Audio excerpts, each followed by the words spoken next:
All right, one of the most important events in our industry this year was the release of ISO 9001 2015.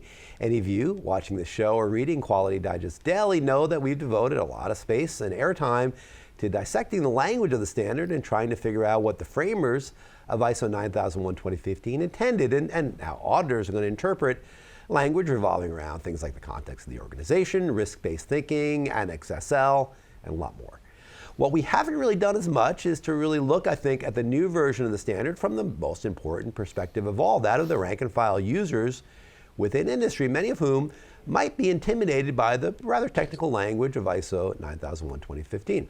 So it was with great pleasure that we welcomed the release of a new book, ISO 9001 2015 in plain English. There it is right there. I got it upside down. There it is right there, written by Craig Cochran and published just a few weeks ago by Patent Professional. The book, which we excerpted in yesterday's issue of Quality Digest Daily, is indeed a user-centric, plain English look at the new version of ISO 9001, and there's the excerpt right there. Craig Cochran, whose writings have appeared in Quality Digest for more than a decade now, is a longtime user of the standard, as well as a project manager for Georgia Tech's Enterprise Innovation Institute.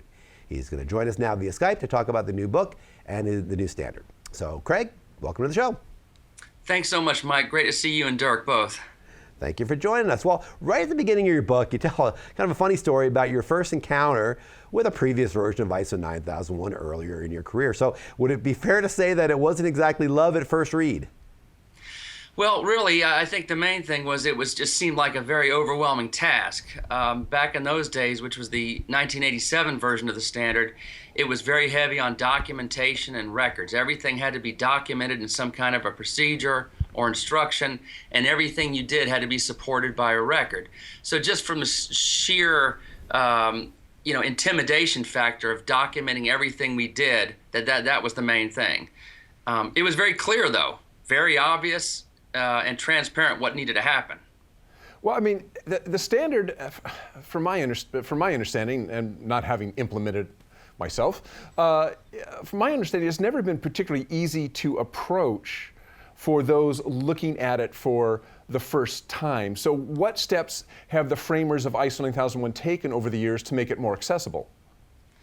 Well, one of the main things that happened was they tried to remove a lot of the heavy manufacturing language from the standard. So back in the 1987 first edition, and then again still in 1994 version, there was a whole lot of language that was almost impossible to understand if you weren't in manufacturing. If you weren't making something physical, it was almost impossible to apply the requirements. So little by little, they started trying to remove some of that heavy manufacturing-centric language and those requirements and make it more universal. And that's good in a way and bad in a way, too, because the more universal you make something, the more fuzzy and, in many regards, harder to understand it becomes. And looser the requirements become also.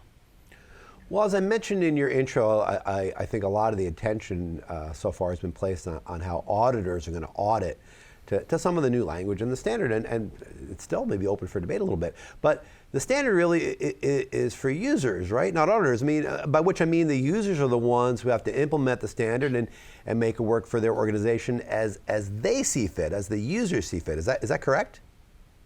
That's exactly right, and I think a lot of the new requirements in the standard are really aimed at trying to make the standard something usable for managers, top management leadership throughout all parts of the organization.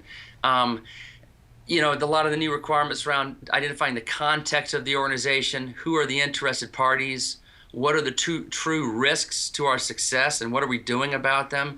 I mean, these are all really strategic planning type of requirements, and they're aimed at really making the standard more of a true tool for success. Now, unfortunately, a lot of those new requirements don't necessarily require records or documents or any really concrete output, which is going to make it really hard to audit in a lot of cases. How do you evaluate something that may not have to be documented or recorded? And I think actually the documentation part is something that's been a little confusing for people who have had ISO 9001 in the past. The question we keep getting and that we keep seeing in webinars is like, So I don't have to do any documentation. don't need a What do you quality mean I don't have to manual? do any? Yeah. You don't need a manual. You don't Yeah. know what, I mean, people are actually really confused about what that actually means, not having any documentation. That's right. And I mean, unless we're talking about having a system entirely comprised of tribal knowledge and just verbal tradition, then you are going to have documentation, whether the standard requires it or not. You know, the whole point of the standard, removing those explicit requirements for a lot of documentation, was just to give flexibility, give the organization some discretion for what they really thought was necessary.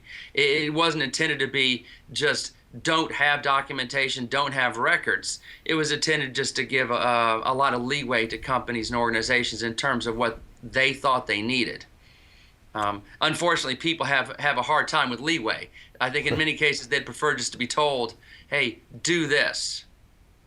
Yeah, and that is a problem. I think that people do tend to want to assume that something like ISO 9001 is going to be implementable based on, you need to do this. And people do like that, but the intent here, Craig, I think was that, they wanted to make it more flexible so people can implement it the way that it works best for their organization. Forces them to have to think. Right, well, yeah, that makes sense. But would you agree with that, Craig, that really was the intent, was to make people be more strategic?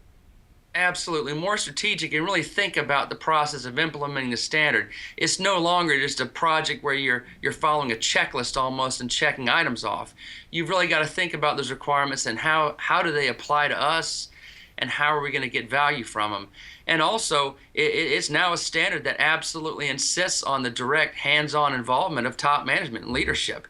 It's not just tacit support. It's not just commitment in a high-level way. It's really true involvement from leadership and top management, and that's a little bit different. Now, would you say there's any critiques you have of this version? I mean, are there things that you wish maybe hadn't been changed, or changes that you think maybe weaken the functionality of the standard? Well, I think what's ironic to me is that the new requirements of the standard, like those around risk, change management, context, interested parties, those type of things, they're pretty well written and pretty clear.